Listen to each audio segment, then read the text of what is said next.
Well, good morning. Appreciate each one of you being here and hope you've had a good weekend. And another beautiful week, beautiful day so far. And I know we've got some cooler weather coming. So, give you an idea, this is North Carolina. So, I think today is supposed to be like 85, which to me is higher than I'd like it to be, admittedly. Thankfully, no humidity. So, and then I think we got like some rain coming probably Thursday. And by next Tuesday, we're barely into 40s. So it's like 40-degree shift. And it's like, yeah, here we go. This is our time of year. And that's why there's always so much crud floating around. But anyway, well, it is good to have you. Like I said, I hope you had a good weekend and had good services on Sunday. Thankful for that.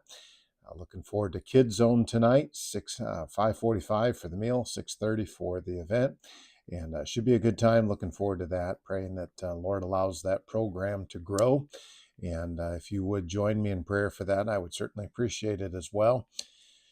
Well, many of us grew up in a lot different of a world. I almost said a little different world, but I dare say it was a lot of a different world. There were certain expected standards that we were just certain ways we were going to conduct ourselves, or I just grew up in that strange of a home. But there were expectations when we were out in public what I was not going to do. Those things did not have to be stated to me, those things were understood. And if I were going to act out, it was not going to be a good day for me. I also grew up in the day and age when if I were running through a church, for example, and that was something you just did not do, but if I were running through a church, there was nothing for another adult to stop me and fuss at me or stop and correct me. And this idea that, who are you to correct my child? And I just grew up in a vastly different world. More than likely, you were part of that same thing, maybe not. But because of that, sometimes I think we struggle to wrap our heads around sometimes what it is that we see. And it's like, man, are you kidding me? And so that's where we are. Well, I think when it comes to the book of First John, what we find is that there is an expected level of conduct for the believer. Now, the language in John is in some ways simple from a Greek perspective. It's very simple. Elementary first year Greek students often work a lot in First John. And so, from that standpoint, translating it isn't all that difficult. However, understanding the extent to which he's applying this can sometimes be difficult. I think there are some things to keep in mind that may help us with that. I do think that a lot of his standards that he is going to hold to in this book are going to illustrate for us the difference between a genuine believer and a professing believer. And I do believe there are many individuals who sit in churches week after week and are truly unsaved. And there's a problem with that. Now, they may be religious, but that does not mean that they are saved. And so we need to be very careful. And so I think that in a lot of ways, John is going to give us what we might term as some evidences of a Christian. And so, what does a Christian look like? How does he act? How does he behave? And what are some ways that I can know that I am a believer? Well, I think that is one of the primary things that he is going to teach in this book. But I also think that we need to understand that when John is speaking, he's speaking most of the time from a habitual pattern of life. So we're not talking about a person then who disobeys one time, or we're not talking about a person who is walked in darkness, in this moment or whatever. We're talking about a person whose habit of life is this kind of pattern. There's a problem with that. I think, though it's not drawn from the text, I also think that you can add to this that he has no remorse. So this is the way that he's going, and he could care less. Okay, now that right there illustrates this individual has a spiritual problem and more than likely, in my opinion, is not saved.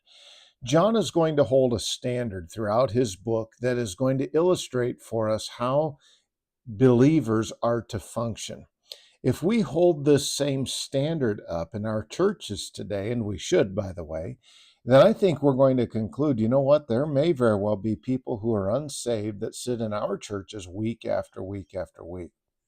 And so John does not favor this casual Christianity. You're committed, or honestly, we're going to question your salvation. And that's really what I think is going to be stated. Now, there are times where it's like, I don't know. Maybe he's not taking it that far. Maybe he is, maybe he's not. And you'll see as we go through this, I think that there will be times where we're going to probably scratch our heads and say, I'm really not sure how far he's taking this. But I think it's pretty clear in verses 3-6 that the one who is living a disobedient life continuously and seemingly has no regret and no remorse over it, more than likely this is an unsaved person. Now, is it possible for it to be a backslidden Christian? Absolutely it is. And I'm not saying that every person who fits this category, we're not doing this broad brush stroke that we oftentimes want to do and put everyone into these categories. Let's look at what the text says, verse number 3. Hereby we do know that we know him if we keep his commandments. Okay, so here is the test that we can take and apply to our lives to determine whether or not we know him. By this, we are able to know if in fact we know him. All right, what is that test? If we keep his commandments. And so the sense is that we are obeying them, we are striving to put them into practice. This is our habit.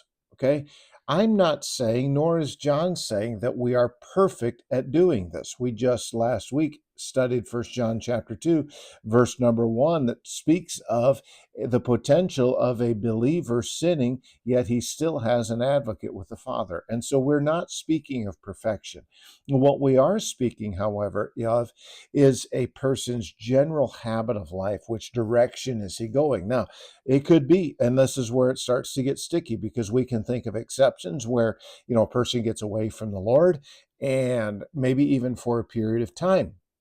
And we might be looking at that during that period of time, saying, man, I hope that person's saved. Okay, well, we need to be careful on those judgments. But if that person is saved, then you're going to find that God's going to chasten him as a believer and is going to seek to bring him back into a right relationship. But here's the test. The test for the believer is obedience. All right, one of the hallmarks of a believer is the desire to do what it is that God has told us to do.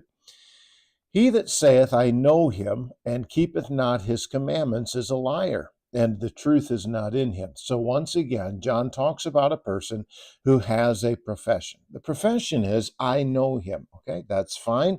But the problem is his lifestyle does not validate his profession. So he's making this claim, but there's a reality behind how he's choosing to live that says, you know what? He is not keeping, he's not obeying, he's not honoring the commandments of God. This individual is a liar, and the truth is not in him. And this is where you start to get into some of the stickies. To what degree is the truth not in him? What does John mean when he is referring to the truth? Is it just saying that he is just deceiving himself? Well, it's possible, but it's a very specific truth, and it seems to me that it is the truth of Christianity. Perhaps even you could argue Jesus Christ as the way, the truth, and the life, John chapter 14 and verse number 6. And the point is that this individual is giving no evidence of his salvation. James chapter 2 says this person's faith is dead. Verse number 5, but contrast, whoso keepeth his word, in him verily is the love of God perfected. God's love is going to be brought out. It's going to be completed. God is going to continue to work, and it's going to become more and more evident in that person's life. What are we saying? There's going to be evidence of a person's genuine faith. Hereby know we that we are in him. This is the standard that we can take and apply that's going to tell us and give us the indication as to whether or not we are in him. He that saith he abideth in him, here's his profession again, but here's the obligation. This is why I entitled this an expected standard or expected conduct, whatever I titled it. Ought himself also so to walk, even as he walked. The standard that God expects for us as a believer is to walk or to conduct each step of our lives in the same way that Jesus Christ did. Boy, that is a standard, and that is quite a challenge for us. So today, Each step that you take, ask yourself, is this the step that Jesus would take? And if not, strive to avoid it. That's the detail that we need to be applying to our Christian life. And I'm going to say, man, that is a lot. And that is an incredible standard, but that's what we ought to be doing. And incidentally, that ought to be now what is characterizing our life. And so let's strive for that. Let's strive to be what God wants us to be today and see how God can use us. Well, I hope to see you tonight at Kids Zone if you've got kids. And if not, hope to see you tomorrow morning. We'll be back on here on the Moment of Truth. All right. Have a great day today. God bless you guys. Appreciate you. Appreciate you being a part of this. Take care.